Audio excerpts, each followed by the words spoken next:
So England get the job done, just 24-27 in Italy. The game ebbed and flowed. England were very poor at times in that first half, then looked like they might stretch away in the second half, then Italy came back at the end. So an interesting game. That's what I tend to do in these reviews. I tend to go through the ebbs and flows of the game and pick out some key themes from it. So welcome to this video powered by Lifting Giants. Let's get into it. I'm going to try not to be too negative because I could see what England were trying to do at times.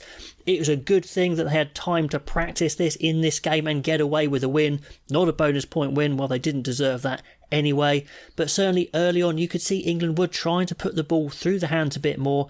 And they did get through some decent phases. They lacked cutting edge, which we'll talk about in a minute. Italy pretty smart. They moved England around. They caught them out quite a lot in defence, and the biggest weakness for England was their defensive lineup. It's a new defence under Felix Jones.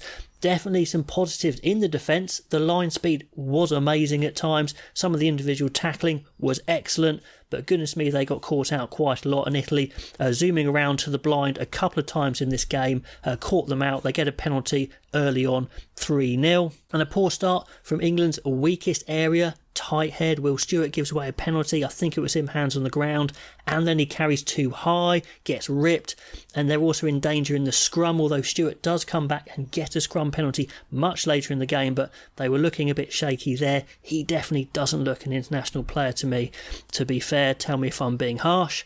And then a top try from Italy just 11 minutes in. It didn't take much to split England's defence apart, just one tip pass, and it's Ollie Chesham who flies up out of the line, the only guy that did it. If you're going to fly up, everyone has to do it, and he leaves a massive hole. So shocking in defensive organisation. Whose fault that is, I don't know, but Chesham was the guy who shot up, and Alessandro Garbisi, the scrum half, he's on hand to gather the last pass for the try, 10-3, so not good from England there. 5 minutes later, a bit better. They get into some attacks, a 10-phase attack, pretty clean, good clear out to get a penalty, 10-3, and one of those penalties was the difference in the end. That one just ricocheted off the post and in, so maybe they got lucky there. So about 20 minutes in, and I write here that England are getting through some phases, but they're also getting in each other's way. Too many musicians, not enough piano lifters, I would say. Dingwall, Daly, Slade trying to zoom the ball around, but there's not enough power runners. Freeman, the only running threat, and he was excellent in this game. We'll come back to him. But certainly some monster carries from the forwards helps them out. Roots, very good. And Slade puts Freeman cutting back in through a hole. And Daly finishes, an easy finish to be fair. But this time it's Alessandro Garbisi, the try scorer, with his Ollie Chesham defensive moment as he overdrifts when there was no need to. And then, of course, Freeman just flies through, feeds it to Daly, and there is the try. So England, some positives there, some big carries from the forwards, Earl, Roots, and in the backs, Freeman. So good try. Also a note that England in this game had some good line-out steals. The line-out going pretty well. Roots acting as the third jumper seems to be fine there. So it was backwards and forwards, 10 minutes to Italy, then 10 minutes to England. Quite funny at this point. I make a note that Brecht has one of his Brecht moments. He does some funny things sometimes. Goodness me, he's strong, but he knocked the ball on, or he thinks he's knocked the ball on, but actually it's come off his knee. The ref says it's come off his knee, but he doesn't hear it, so he just kicks it out in frustration instead of kicking on and maybe chasing beyond the fullback. So that was a bit of a let-off there for England, actually. I don't know if many people caught that one. And then Italy, once again, slice apart England far too easily. It's a good run around, to be fair, but the defensive alignment is all over the place, and Freddie Stewart has to turn, and when Freddie Stewart turns, the foghorn sounds, the all-tanker turns, and he just cannot get back. Freddie Stewart, he didn't do too many things wrong in this game. He's just painfully slow.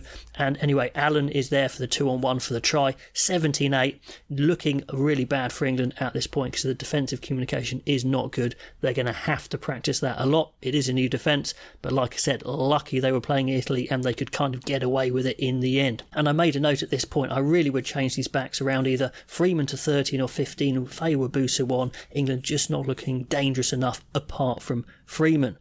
Anyway, George Ford, his hands are nice, and England are rolling through the phases fairly nicely late on in that first half. Tactical kicking from Ford, maybe not off, not enough power in the centres, so they're winning penalties but nothing too dangerous. But anyway, 17-14 at half time.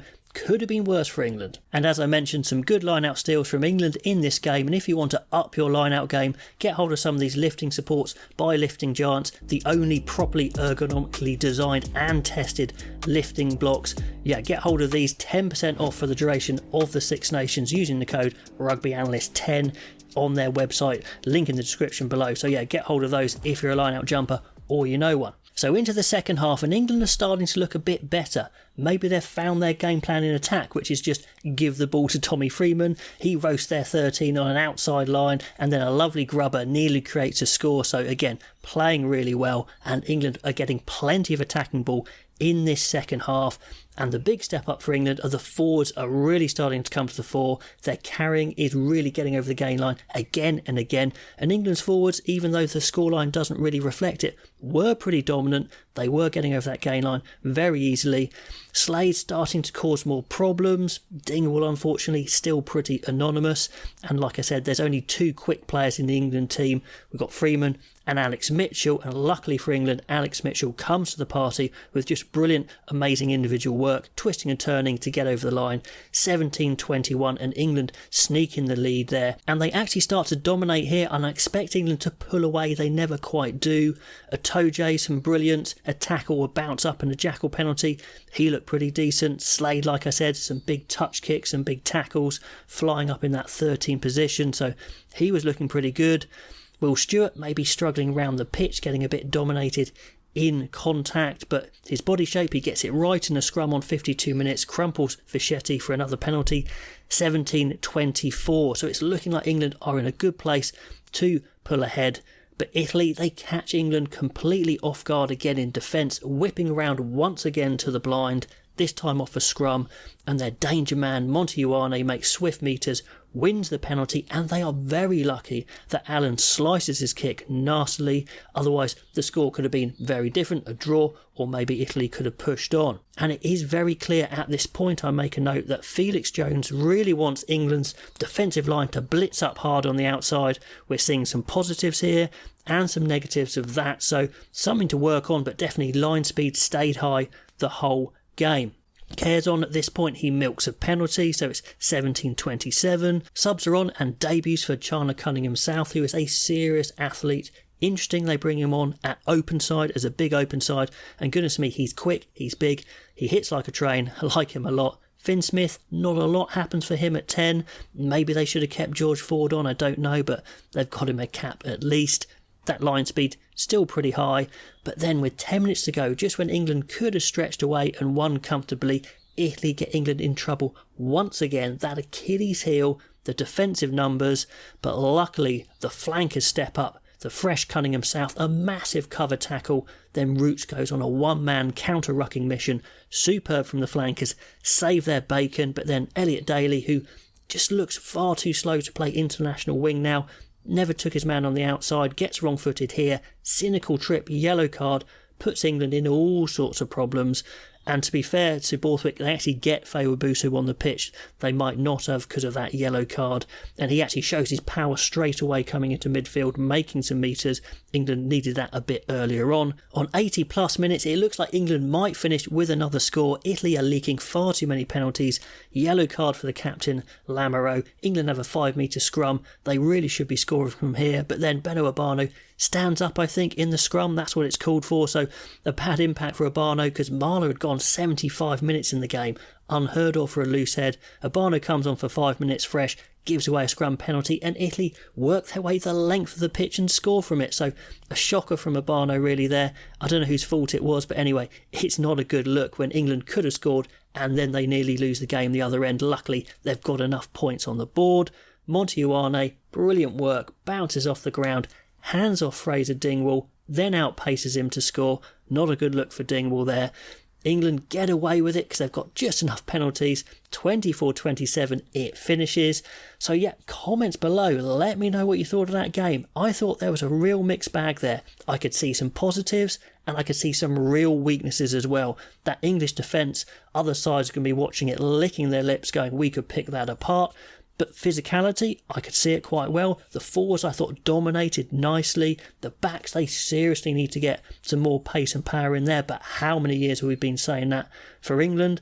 I thought they could have done with a bit more pace from 10. I think Ford controlled it well, but he's not really a threat. Daly just doesn't have the pace anymore. Stewart didn't do a lot wrong, but again, no pace whatsoever. So it's a mixed bag, but they got away with it. They didn't get their first ever loss to Italy. They're going to have to get a lot better. Comments below, let me know what you think, and I'll catch you next time.